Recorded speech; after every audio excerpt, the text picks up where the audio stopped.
Depending on when you're watching this, it's a shit show right now. You see red, you see green, you see red, you see green. You're probably freaking out about what's going on with the tariffs, the stock market. Is it going up, down, and how it's affecting your job?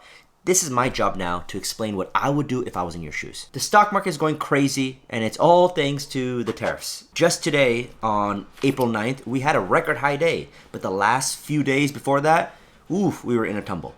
The trend that we've been seeing is the higher tariffs he goes, the lower the stock market drops. And as soon as he pauses the tariffs, then bingo, here we go again. Will this always happen? We never know. Who knows? He doesn't know. I don't know. You don't know. No one knows. This episode is going to be about what you should do with all this volatility, what you should do with the job market going up, down, sideways, everywhere, what you can do with your career, how you can best protect yourself, and even how to get ahead for the future. That's what we'll be discussing in this week's episode of Work Happy Podcast with Shodewan. So let's first address, is the stock market directly correlated with the job market?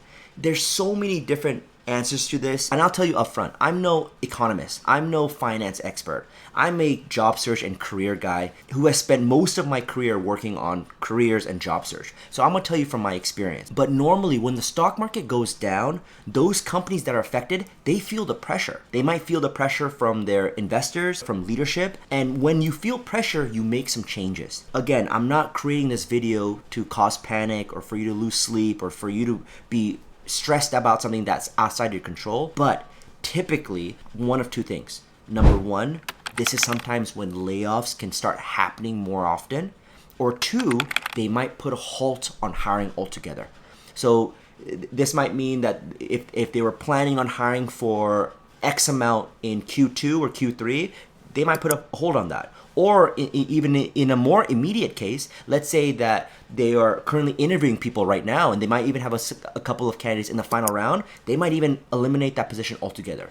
Those are just some possibilities that happen when companies start feeling that pressure. Again, this is not going to affect all companies. This is not going to affect all industries, but the ones that are going to feel the most pressure from these tariffs and from the fall of the stock market, those are the companies that are most likely to experience this. So if I were you and I'm in one of those companies affected, or I'm in one of these industries affected, I would already be looking out for these warning signs in terms of, is my leadership sending out some cryptic messages? Is HR being a little bit more involved in some analysis? Is there murmur around the hiring manager and interviewers that their position is no longer available? Like, all of these are signs that you just want to be on the lookout for. Because while you don't want to panic, you do want to build a backup plan. And that is, I think, is the best thing to do right now.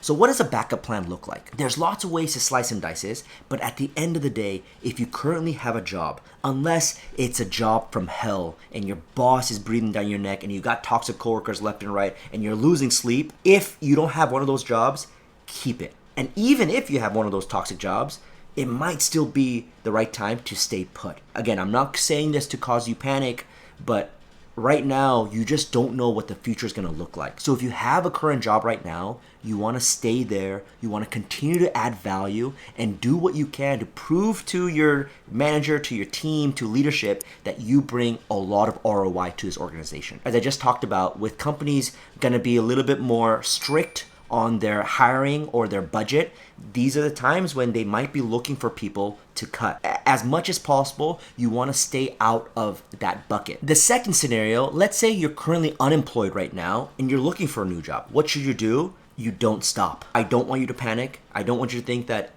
it's desperation mode and you just to pack it in and just give up. That's not the case. I still want you to be on the lookout. Because if you actually look at the March report for new jobs, hundreds of thousands of new jobs are actually added in the last month. There are still companies that are hiring. There are still industries that are booming. It's just that now companies are being a little less risky than they used to be before. They're being a little bit more conservative with their capital. You really have to take a pause and think about your job search and think, what have I been doing the last few weeks, last few months that hasn't been working, and change it up. If you've been unemployed the last few months and all you've been doing is every single day you apply to 10, 20, 30 new jobs on LinkedIn using Easy Apply and it's not working, stop doing that. If the last few weeks, last few months, all you've been doing has been going to networking events and just solely giving your resume to recruiters and it's not working, stop doing that. So I really want you to audit your past activity that you've been doing for a job search and think, if this is not working, what can I do to stand out?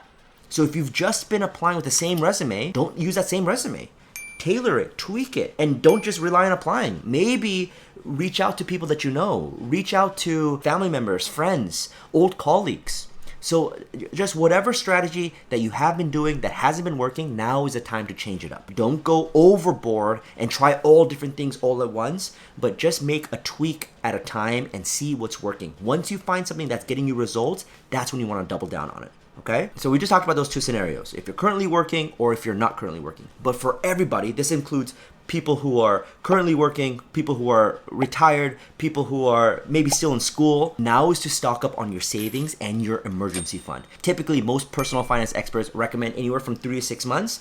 If I were you, again, I'm a little bit more on the conservative side, I would aim to save at least 6 to 12 months. Just because you don't know what's going to be happening in the next few months, next few years. So if I were you, and what I'm doing personally, I'm having a bigger savings net because I just want to make sure that me, my family, my wife, that we're all good and we're taken care of for the foreseeable future. And that's what I would recommend for you as well. So how do you build that savings plan? It's cutting costs, right? Cutting costs wherever you can. Maybe it's eating out less or going out less or not getting the shiniest, newest tech immediately. It might be cutting costs, or it's adding more revenue streams to build up that savings plan. This might be looking for extra projects at work. This might be building up a personal brand to start a content creation business, for example. This might be you selling digital products. There's so many different ways that you can think of to use your time to make more money. Those are the two things that I would do. You want to cut costs right now, and you want to add to your savings as much as possible through additional streams of revenue. And the third thing is you want to take a look at what do you want to do now to prepare for the future. So we talked about the savings, we talked about your current job or your current job search. Now is actually the time to be looking ahead and seeing how you can stay ahead of this game. So what most people do when they see red and they can feel that the economy is not at the best place, what most people do is put their head down and just close off, right? They're like, I'm gonna just save everything I have. I'm gonna keep doing what I do. I'm just gonna put my head down and wait for things to pass. There's nothing inherently wrong about that. If that works for you, if that works for your mental health, I'm all for it. But what I've seen the best people do in terms of their career or career advancement, they look for new opportunities right now. You looking at what industries are gonna be growing. This might be you looking for new skills that are hot and that companies want, and you actually taking the action towards them and gaining those skills. It might be even you looking for internal moves within your company of saying, well, I'm currently in this role right now and I don't really see that much growth opportunity. Let me start looking elsewhere internally and seeing if I could pivot to a new role that has more growth potential. The best people who always stay ahead of the curve, they're always looking months, years, decades down the line, right? So that's what I would encourage you to do too, my friend, is you want to take a look at what's trending right now. What's something that you think will stay in the future and work towards those skills and industries and roles. On the flip side as well, you might also notice that some of the tried and true industries, that they're doing well and they're growing while all the other companies might be affected. Right? So some of these industries that you also might want to take a look at are what industries have been around for hundreds of years and haven't faltered. Maybe those are the companies that you want to align yourself with if you want to stay quote unquote recession-proof. If you want to avoid this up and down ride of being with a company that's so affected by the stock market. Some of these industries might be insurance. Some of these industries might be healthcare. Some of these industries might be telecommunications. It's these industries that have been around for decades and centuries that if they have been doing well and they've survived for this long, they probably know what they're doing, right? And chances are history repeats itself. And these companies will still probably be around for the next few decades, few centuries, and so on. So that's just food for thought, right? There's just so many different ways for you to look at your career and make a game plan. But that's just what I want you to do right now is build that game plan. Whatever you decide to do, be proactive about it. Do your research and then take action. So with that, my friend, I know it's been scary. I feel it, you feel it, everyone feels it. I know things look slow and bleak and it feels like the world is ending. Trust me, things will be okay. Good things are still out there. Even just last week, one of our clients, Angelica from Get Hired Academy, she got a job offer and she negotiated it and they said yes. right? Just an example that while the media will do things to get you scared and make you rush and panic, good things are still happening in the world to our clients, to our community, and it's gonna be happening for you soon too. You just gotta stay the course, control the things that you can control.